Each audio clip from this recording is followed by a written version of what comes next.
All right, well, we're sitting here with Devin and Chris from BricknBarrel out in Baldwinsville. Thanks for coming down, guys. No Thanks problem. For having us. Pleasure to be here. This is our third attempt, I think. Yeah. Second attempt. Yep. All right, so you guys opened in what, June? Yeah, we first opened up our doors. We got into the space in May. Okay. Went through a pretty extensive cleaning, and then sent our first plate of food out in June. Yeah. You had worked at Chef and the Cook, because that's what was there beforehand. So you had worked there for a little bit before, right? Oh yeah, Chris and I both. Did you too? Worked Yeah, there, we so we were both both pretty familiar with the whole space in general, understanding how it works and everything. Yeah, it's definitely a unique spot. It's Absolutely. Tight Absolutely. kitchen. Micro Very kitchen. tight. Yeah. Micro kitchen Right. for sure. But yeah, it definitely is. It's a special little place, and it definitely takes a special type of people to be in that tiny little spot. Yeah, making for it sure. work.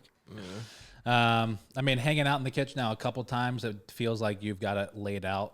You know, like you've got every space utilized. Yeah, we found our groove in there Yeah, for sure. it took a while though. Honestly, just within the last month, we got it spaced out to where we want it. Yeah, bringing in new tables, equipment.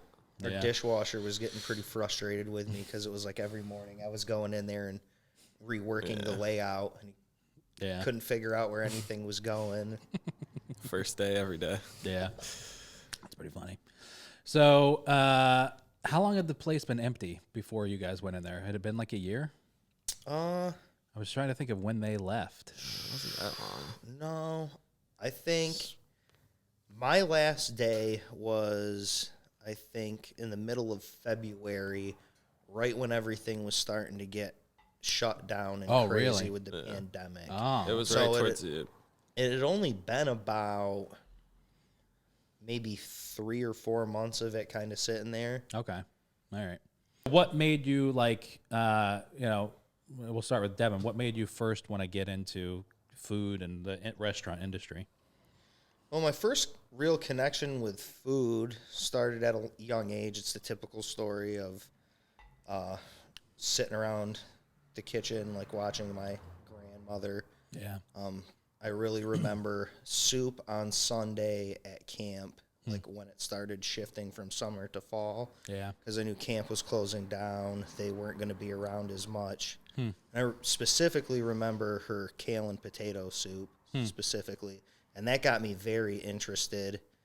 And it just went on from there. I remember I watched my first Emeril Lagasse video. I think he made chicken salad sandwiches, and then it just kind of grew from there. I was constantly intrigued by it. And it was something growing up that, like, I watched everyone do. You know, everyone, even though if people aren't good at cooking, it's one thing that every person either tries or has done at some point. Yeah. So it's like a universal thing. And that connected me into like art and history. And I found a fascination with history, connecting cultures with food, and how civilizations grew out of the food that they were consuming, like food that they were growing, producing, and then the commingling of different places and how all that came about. Yeah. Like you think of paella in Spain, you know, rice came with the Moors. Yeah. So you think of this Spanish dish, it wouldn't have never happened if the Moors didn't come from North Africa and move up into Spain. So like this whole thing with history was fascinating. I love the idea of educating people through food. It's kind of a unique thing. I think as chefs, we kind of owe it to the people to educate them about what they are eating. Yeah. You know, I love that idea. And just opening up the restaurant came from years of working for different people, all my experiences, both positive and negative. It just got to a point where, like, I knew what type of food I wanted to cook and how I wanted to do it. Yeah. And I wasn't going to find that working for other people. I was always going to want more. Like, I wanted to cook my food. Yeah. not my interpretation of somebody else's dish. Yeah, that's tough, especially around here. Yeah. There's not many places that you can really go into. I mean, I don't know if I could think of more than like 2 or 3. Actually, I don't think I could think of any that you could go into and in an established restaurant and all of a sudden put out your own food, your own menu, your own way of doing it. You almost got to catch it on the ground up, or else it's not going to happen. Yeah, it's not going to happen. Yeah. Or someone that's failing that wants to turn it around. Right. Yeah. I think of like Kevin Gentili, who back in the day he had his like Stump the Chef or something like that. That was cool. Yeah. Stuff, and so he would be in established restaurants, but he was like one of the few in the area where people kind of like knew him. He's at the Daniela's in the fair now, right? Mm-hmm. Right. What do you guys think about seafood in Syracuse? I think you kind of have to be careful with it because there's some people that are going to be like, it has to be done the right way. Yeah. I mean, we kind of live, we don't kind of live, we live in the middle of the state, and the closest water to us is Onondaga Lake. The lake. So there's always going to be that thing, unless if it's advertised as fresh. Yeah. People are going to assume there's going to be that stigma of, it's probably brought in frozen. Right. And they're not going to trust it, But I think it's something that could be. I mean, look at Santangelo's. They bring in all sorts of beautiful fish, and they're constantly moving it. Do they legitimately do that? Yeah, I interviewed with the guy a few years ago, and he brought me back and was even showing me it. Like, they pretty much get it in fresh daily if they've got it on the menu. Huh. I remember back in the day there was Ambrosia where Margaritas is now. Mm-hmm. And they did sushi, and their story was that it came in swimming that morning. And other than that, the only like real seafood in this town that I think I would trust would be the fish fryer. Yeah, unless I'm getting like a fry. They're getting it in every couple days a week through Boston. Yeah, they're legit. I remember talking to the guy over there one day. Like them, I trust with that stuff, and they don't really. I mean, they do a lot, but they don't get too crazy with it. Yeah. Restaurant wise, there's definitely ways to get good fresh seafood here. Yeah. Like for your average person at home, like there's also ways like Asian market. Their seafood's pretty fresh. Yeah. I mean, like there's ways to get it, but for the most part, it's your frozen stuff, which isn't always a bad thing either. It's not. A lot of that fish, is killed frozen immediately. Yeah. So I mean, like it is fresh because it was just killed, But the only aside from like fried fish, or like a shrimp cocktail, which I never would ever order at a restaurant. The only fish that I would probably trust, that I would be where I say trust, where I would be like, oh, this is fucking legitimate.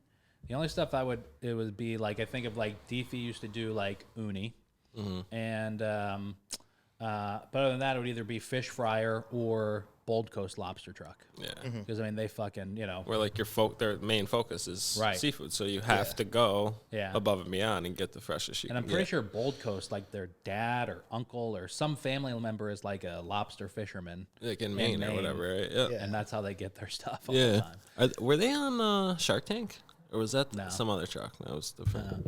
I don't think they were. Yeah. I mean that's a place that like crushes it. Yeah. Crushes absolutely freaking crushes it. Oh yeah, and rightfully so. They got a great product. Yeah, and they don't do a whole lobster sells itself. Yeah, they're not even on Instagram. I don't think they do like any marketing besides a couple Facebook posts. But it's like they're the only lobster sells itself. Yeah, for sure. Yeah, you got it. It goes. I wish that we saw more in like the summertime. Like, I think it would be cool for a restaurant to have, like, Skinny Atlas lake trout or whatever it is. More local. Like, local fish, name the lake it came from. Yeah. I think that would be pretty cool. It would be cool. I don't know what lakes around here have. I don't know if any have any commercial fishermen. Really, the only ones around here are, Lake Champlain. You can get walleye from there. Yeah. Lake Erie. Yeah. And which is another walleye and perch fishery. Yeah. And you can probably get some salmon out of Lake Ontario. Yeah. I'm not sure how readily available that would be. But, I mean, that was one thing that I did when we first were able to do dine-in again. One of the first fish specials we did was a pan-seared walleye. Oh, really? And we blew through 20 pounds of it, I think, in like 2 days. Wow. It was wild. People around here love that stuff because they relate to it. Yeah. I mean, you think about Oneida Lake. Right. You know, like if you hunt or fish or anything, you grew up catching those fish and eating those fish, so. Perch fries, walleye fries, that's a thing. I remember growing up, my grandpa used to keep all the little sunfish and stuff because it's just... Yeah, right. Fry 'em Adds up. up. Yep. Yeah. That'd be pretty cool to find, like, maybe I need to find that stuff out this summer. Because I'm sure, like you said, I'm sure that there's some little lake restaurant somewhere around central New York that does that. Oh, Just yeah, slaying them. absolutely. Yeah, definitely. I think that'd be pretty cool, though, to, like, go out, like, for a chef to go out and, like, fish. Make an episode out of it. Right. You know what I mean? Like, go out fishing, Go catch, noodling. like, 20 different trout or something, and bring it back for, like, the special that night. Yeah. Fly them up, cook them up. I mean, there's a spot out in Marcellus that my friend and I go to, and trout season's right around the corner. Yeah. April 1st, so. Yeah. Yeah, that'd be really cool. Yeah, it would be. Maybe we should. That's what we need to do. Let's do at the it. restaurant. I'm Write it down. for it. I'm Me down too. for it. Yeah, man. Go Let's out do there it. and film it. That'd be freaking dope. Yeah, I'm down. Get Yeah. some GoPros. Yeah, man. Yeah, I've got two. We could drop one in the water. Let's do it. Yeah. Describe in your own words the type of food or menu at BricknBarrel. Let's say we do food that's familiar, that people know, that are comfortable with, but we put our flair on it and our twist on it. Like the meatball and mashed potatoes that you had. Like, it's meatballs and mashed potatoes, but it's lamb and it's not tomato sauce. It's made from dried chilies, so it's like fruity. You know, it's just our twist on things that people already know. Yeah. So, I mean, I think we've had more success with that. We've tried the more crazy things. That's what we like to do, more creative, kind of wild things, but we know that people like to eat a certain thing, and so we've tried to kind of narrow that down on getting something that they're familiar with and willing to want to eat, but throwing a twist in there that they're willing to try. Yeah. And that's seemed to be working really well for us so far. Yeah. We've been doing a lot of, like this winter, we've done a lot of bi-weekly menus. Moving into the summer, we're going to do more probably like monthly static. Cool. Yeah. And that's just because we're going to be doing more volume. I want people to come in who Be able to try be it, able to try or come things back for it. and come back for it, or try something new off the menu. Yeah. But the bi-weekly is fun for us. It allows us to be fresh. very creative, very fresh with our ideas, get different products in. Ingredient wise too, you know, Yeah. only bringing in enough for X amount of days that's true. keeps everything real clean, fresh, Yeah. And in and out. This winter, I mean, to be honest here, this winter was a winter like no other for a lot of restaurants. Yeah, this winter. So it was Yeah, definitely a way for us to manage our costs a little bit more by not keeping so much product around all the time. And it also was kind of that intrigue factor to get people excited and stay interested in, like, want to come out for an experience kind of deal. It makes people, it's not like, I mean, we looked at their menu last week, it's going to be the same. Right. You know. Yeah. But because we're not just serving food, you know, we're Yeah, trying for to sure. sell the experience. Food secondary. I think it's easy to have good service and have okay food and have it work. I think it's much harder to have great food and mediocre service and stay sustainable. But I think building a restaurant the way that we're trying to build it, the food has to come first. Yeah. And then you build your staff around the food, because a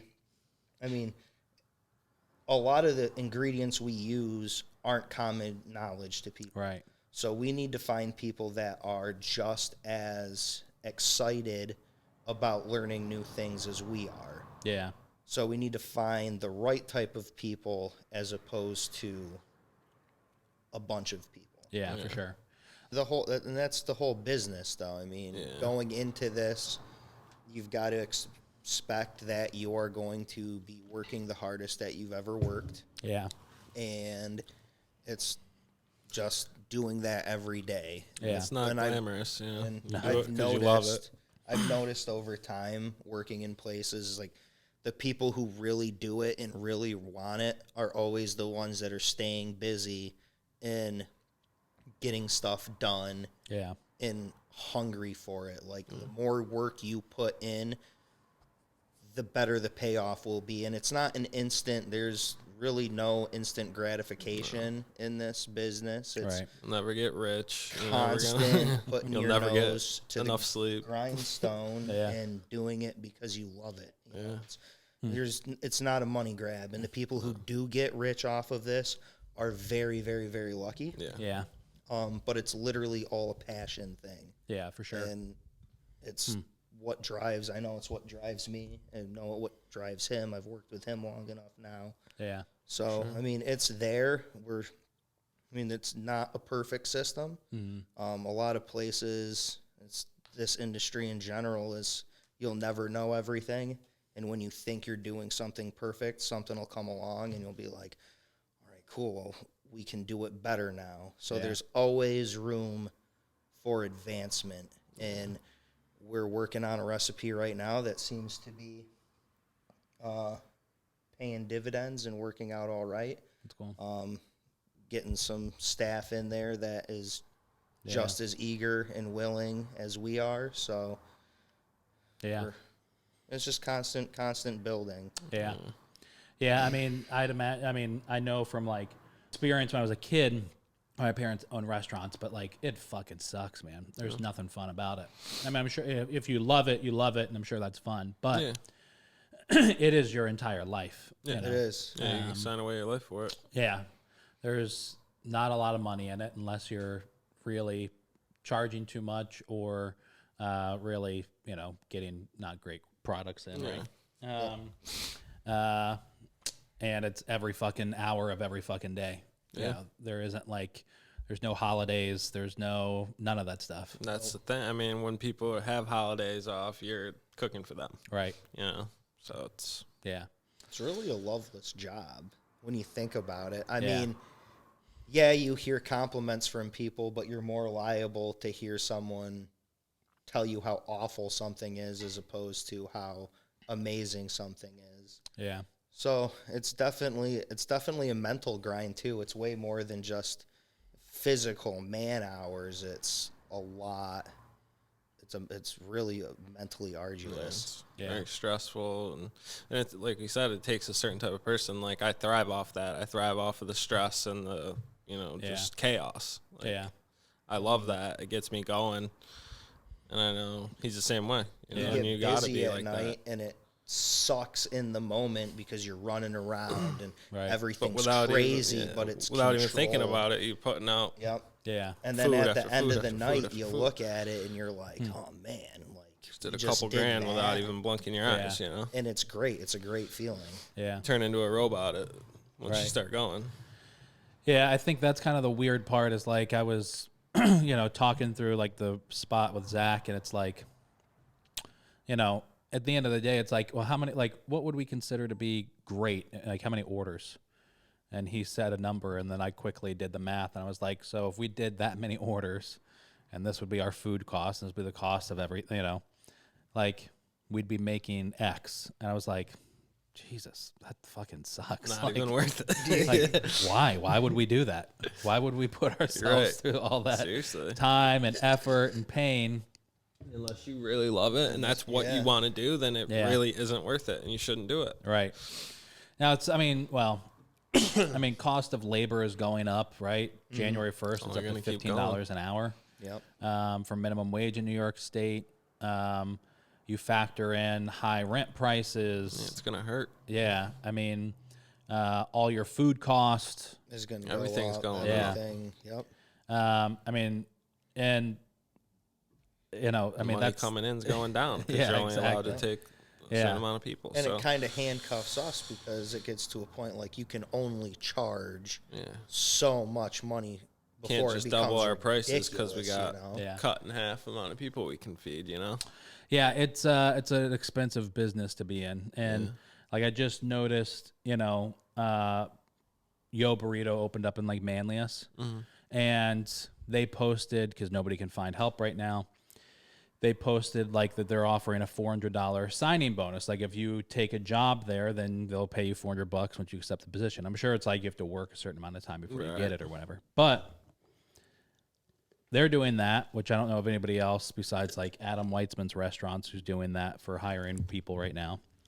And then I saw that on like a Thursday, and on a Friday I was like Googled them to kind of see, you know, learn some info. And they had like a terrible Google review. Like their rating was like a 2.8 or something, but they had just opened, so whatever. But anyways, some guy had left a 1-star review that said, "I can't believe I just paid $14 for a burrito with 2 tablespoons of ground beef in it." And in my head, I'm like, well, yeah, no fucking shit. Like everything costs like, you know, money. It's then expensive. If you want your Chipotle burrito, it's going to be like $20. Yeah, go to Taco Bell. Then, dude. But where else do we think things are going if minimum wage is going to $15 an hour? Everything's got to go up. Yeah. It's not like everything stays the same. No. I mean, people can't pay out more and make the same. Yeah. That's how they offset it. Right. Yeah. I mean, that's for an employee. Everything goes up. I mean, you guys have got, 3 employees, right, at the restaurant? Yeah. So, I mean, that's $180 extra a week, just in that. Yeah. I mean, something's going to have to change there. It's Definitely. just, I don't think we've thought about that. Food's about to be wicked expensive to go out to eat. It's all going to go up. It's going to have to. Or gas is going to skyrocket. People can't afford to do it. Rent is going to increase again. Everything. But at the same time, I feel like, I don't know. It's a real tricky conversation to have, because when you think about it, people deserve to be making more money in most cases. You should be paying people what they're worth. Yes. So do I think people should be making more money to live more comfortably? Yes. But you also have to look at a standpoint of, like, you have these mom and pop places that are already struggling to make ends meet, and now they've got to start paying employees, which in most cases labor is the most expensive thing in this industry, and it's just making it more expensive. Right. And it's going to get to a point where either places are going to have to close, the way that they're doing their menus are going to have to change, they're going to have to get in less expensive products. And then if that were to happen to us, that would be devastating for us, because we're here that's our thing. We want to provide the best food we can around the best products we can and give you an experience. You can't sacrifice the quality. Right. Yeah. But we're moving in a way that is headed towards for sure hardship for a lot of places. It's going to be hard to order food. Yeah. When it's places are going to be forced to have it's going to be $62 one server to instead buy of 3. carrots. Yeah. And that's not sustainable from a worker. When you have to rely on one person or 2 people to do the jobs of 3 or 4, they're going to get burnt out. Oh, hell it's not fair to them. That's not how you make a business run sustainably. Right. Yeah. It's it is crazy. And I'm surprised how many restaurants, I'm sure I understand it, but I'm surprised how many restaurants I have been hearing lately are buying so much pre-made food. Yeah. Boil in a bag stuff or whatever, because it's cost or cheap, or you don't need really special labor. You gotta hire a prep that. guy. Yep. Exactly. No, you can just bring stuff in that's prepped, Yeah. That's where you're sacrificing the quality on things, because you'd rather do that instead of hire someone. Right, exactly. So, I mean, Baldwinsville is a really unique community because there's so many fucking restaurants out there. Yeah. I know obviously a lot, restaurants close and open, not too frequently, but, Frequent enough. Yeah. And I can't believe that there's that many restaurants and food service businesses that can stay open. I mean, Baldwinsville Dining Weeks, there was, 19 restaurants 19. participating? I know Jeff Rogers has organized that Beeville Chowder Cook-Off, and he's got 15 places in that. It's crazy. You're talking about a tiny little spot. Yeah. Beeville's not the actual center of Beeville. Right. Is not that big. Yeah. It's the four corners and two bridges. Right. Yeah, it's insane how many things are out there and how much business they all do. Yeah. And in some cases, hell, look at your building. There's 2 restaurants or 3 restaurants in that building? 2 of them? 2. And then, same Right thing. across the canal, there's 2 more. Right. And then right across the river, you've got 2 more. Yeah. So there's 6 restaurants right there. It's crazy. It really Sammy is. Malone's and San Miguel are in the same building. above one another. It's Just like crazy. us and Rivergirl, yeah. Where are you going to go in Baldwinsville if you're going for fine dining? Realistically, the only place is going to be you. Yeah. Yeah. Mohegan Manor isn't fine dining. No, that's the more kind of upper scale, I guess, out of Beeville, if you want to say that, because but a lot Your of more pizza shops. traditional kind of thing, like steak and potato. Yeah. You get your salmon. You're going out to dinner place. Right. But if Beeville's all pizza shops, Chinese, right. Angry Garlic, Austin Mohegan, really. Yeah. You have Now you got Tussauds and Mexican. Fireside, and they do great, but They do great, yeah. they're not fine dining. You know, like if I'm going out for a really great, if I was going to take Rebecca out to dinner, we're going to go out and have a nicer night in Baldwinsville, the only place really to go is BricknBarrel. Right. You know? Yeah, that's how we're trying to corner that market in that area, because there's literally, it's like you said, if you want to go somewhere nice, it's literally us, I guess you could say Mohegan, but just us and them, It eliminates that whole having to we got to drive downtown. Right. Find a parking spot and pay for parking. And that's a big thing, too, because when downtown opened back up for dine-in, we got swamped. Yeah. And, we thought it was going to be either that way or a complete opposite where everyone's going to go downtown.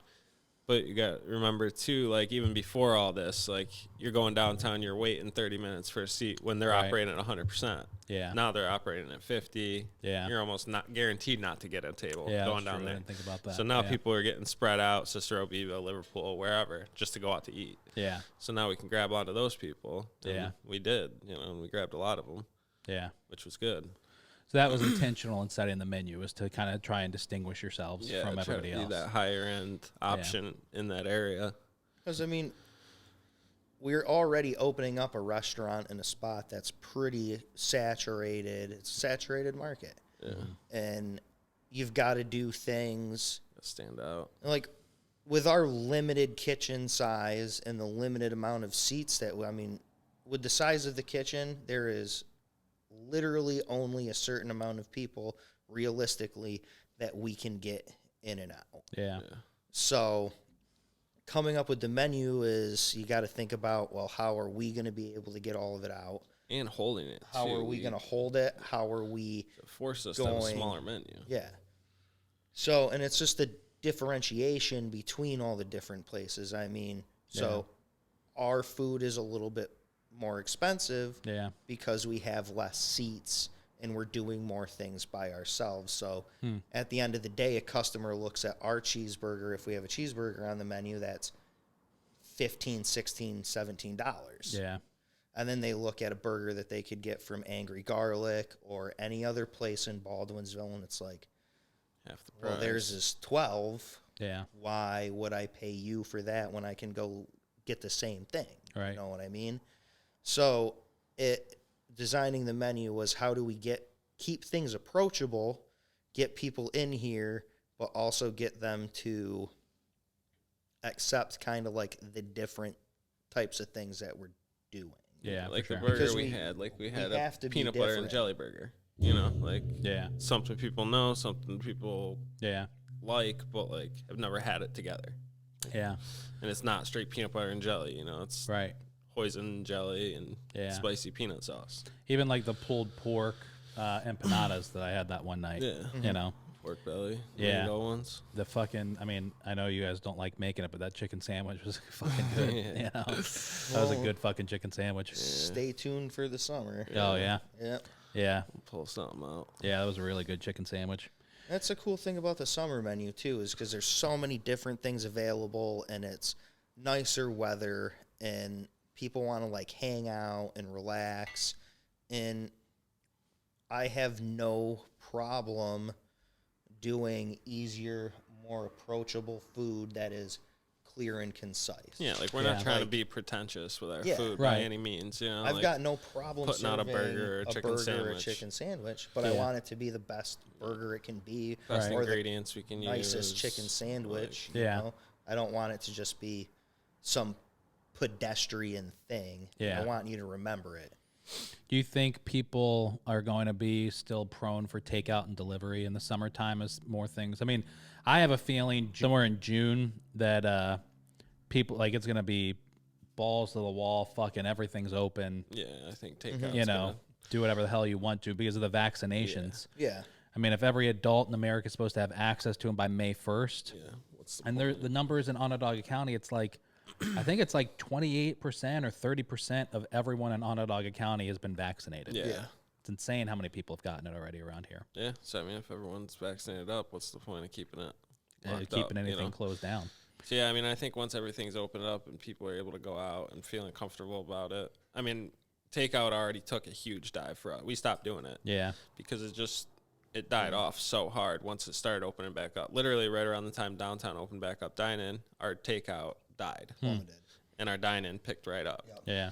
People just have been going out ever since. We used to get calls, you know, here and there a couple days a week for takeout, but like we don't even get that anymore, you know. It's just straight dine-in.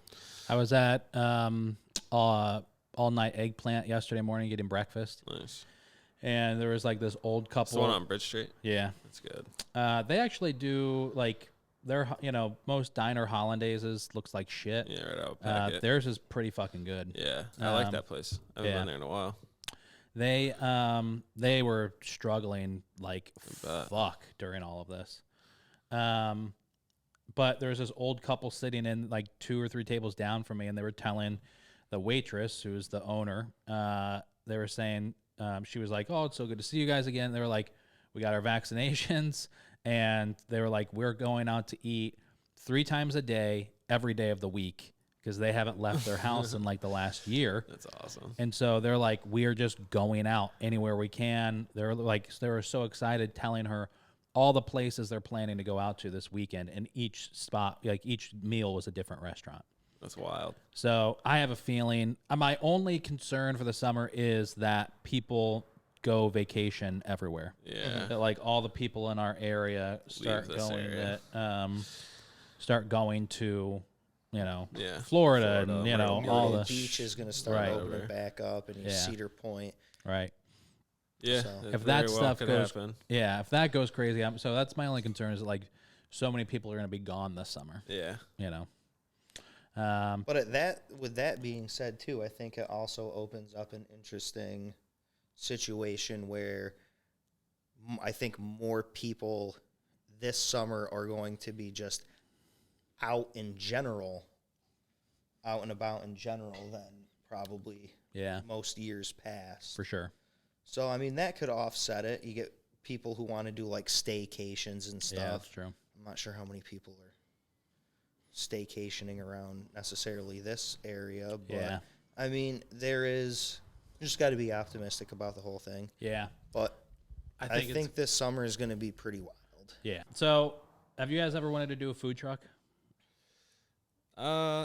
I'm not opposed to it. I worked on one for a while. Oh, really? Yeah. We both have experience on it. And what makes it so different? Besides being cramped? It's not spaced. Not even the space. Like, it's not spaced out in a sense of the way you're serving food. Like, you get slaughtered.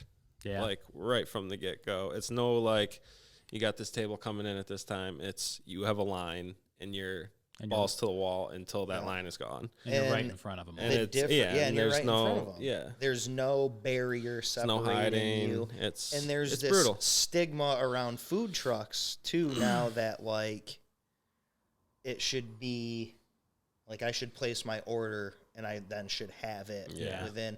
And that's people are very much like that. And that's not necessarily the case with all food trucks, because it's become a thing now where it used to be people had food trucks to open a brick and mortar. Now brick and mortar places are buying food trucks. Yeah. And it's a completely different type of animal. Like, you have to be organized in a kitchen. Yeah. You have to be 10 times more organized on a food truck because it is so hot and heavy so quickly. Quick. And if you're not and you don't have your shit together, then you're done. Right. Avalanche. And the food truck scene around here fucking sucks. Yeah. It's so bad. It does. And that's the other thing. It's not really worth it in this area because I would give I don't know if maybe it's something, I don't know where the fuck it would work, but I'd love to see something like a bigger city has, like in Austin or wherever, where they have like a dedicated spot for it. They deck it out. We did the roundups down on Clinton there for a little while. And I mean, that was all right, but I mean, it's five trucks and it's just the same 30 people that work in that building that come out for lunch every Tuesday. So those are cool, but like what they should have done is they should have been playing music. Yeah, they should have put like that fake green carpet down. Yeah, make it an event. Right. All right, I've got 3 questions for you guys. This is our lightning round. Okay. You'll answer one at a time. All right, so name 3 ingredients in your kitchen that you can't live without. 3 ingredients? Yeah. Flour, butter, and cream. Okay. Salt, butter, cream. Salt, butter, cream. All right. I was honestly expecting you guys to say like saffron or come up with some like bullshit, something. Basics, baby. Man, the basics. Yeah. Fry a lot of stuff. What's the favorite meal you've ever had? Favorite meal I've ever had? That would have to be Korean place on East Fayette Street, Chorum's house. I don't know that one. It's a little blue house, sketchy looking place, but best food I've ever had. Really? Yeah, it's this barbecue pork belly that they have. They serve it with like lettuce wraps, fried garlic cloves. It's killer. Might have to fucking get there pretty It's killer, soon. Yeah. dude. So good. Yeah. Devin? Oh, honestly, the last time my brother lives out in Cleveland. Okay. So I get to go out there every now and again. Yeah. The place is awesome. I had the privilege of getting a chef's table seat right in front of the kitchen at Lola. Oh, nice. Unfortunately, Michael Simons had to close that place down. Oh, really? But the food was unreal. Everything was done. The cool thing was like it was all basic tastes and everything was done so well that it allowed them to do some cooler, crazier things. But it was just, the food was flawless. That's cool. Wine was amazing. And the dish that stuck with me the most, it was 2 of them. I had this seared lamb heart with za'atar and hummus and this flatbread that they made.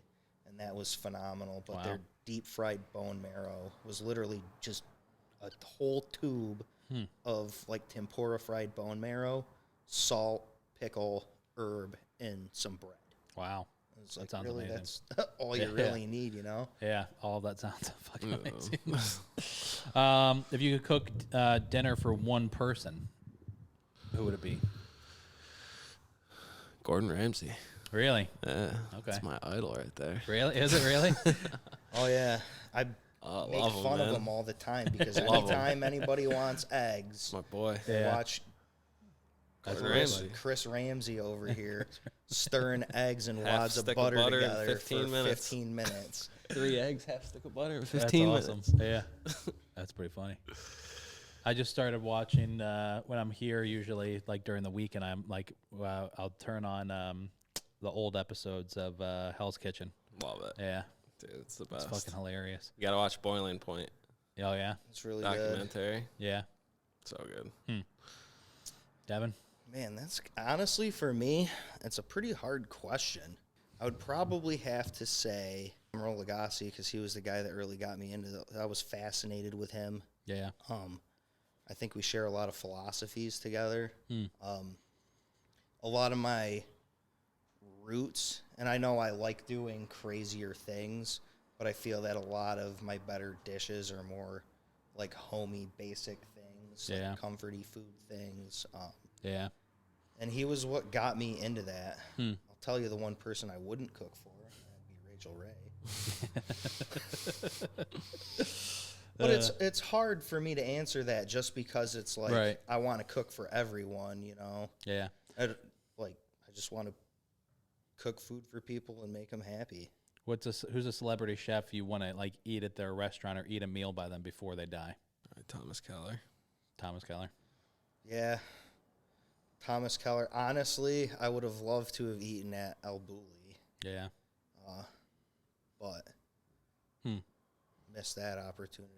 Yeah. Too young. Yeah. There's a lot of shit. There's I forget the name of the place. I saw it on the Chef's Table episode. It's in Italy. It's the steak. That guy that does the beef up there. I forget the fucking name, but Yeah. I was thinking like, I mean, he's old. You know, I'm thinking like, you probably don't have too much time. Mine would be Francis Mallman. Yeah. Fucking, what would I give? I'd murder someone if it meant that I could fly to Patagonia and spend like Right? Oh, man. a weekend Yeah, at that his would little be sick. place. It's like, honestly, I see that and I just am so envious of it. Yeah. I would love, I mean, I lived in Saranac Lake and the Lake Placid area for like 8 years. Yeah. And every part of me wants to be, I miss the mountains and the water. And Patagonia is that on steroids. And it's something about when you go to a place like that, it's not just the beauty. I mean, we're surrounded by all these sounds all day.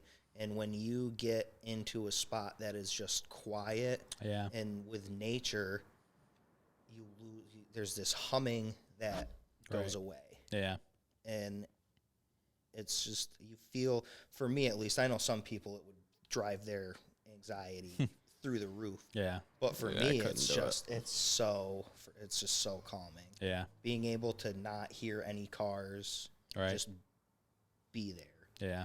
No way. Yeah. I need chaos. We're looking at, my wife and I are looking at buying a new house this summer and moving like somewhere in the suburbs. And I know she's gonna gonna get those chickens out of the hood, man. Yeah, man. The bad influences, they're starting to act out.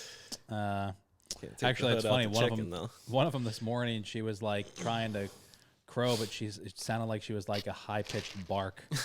And I don't know if it was because something was wrong with her. I just fed them a bunch of frozen corn, so it could have been that. I don't know. Choking on a kernel. Brain freeze. It was crazy. Brain freeze. Well, guys, thanks for coming down and being Thanks on for the having podcast, us, man. I man. appreciate it. Thank you. Pleasure. I'm glad we got to do this.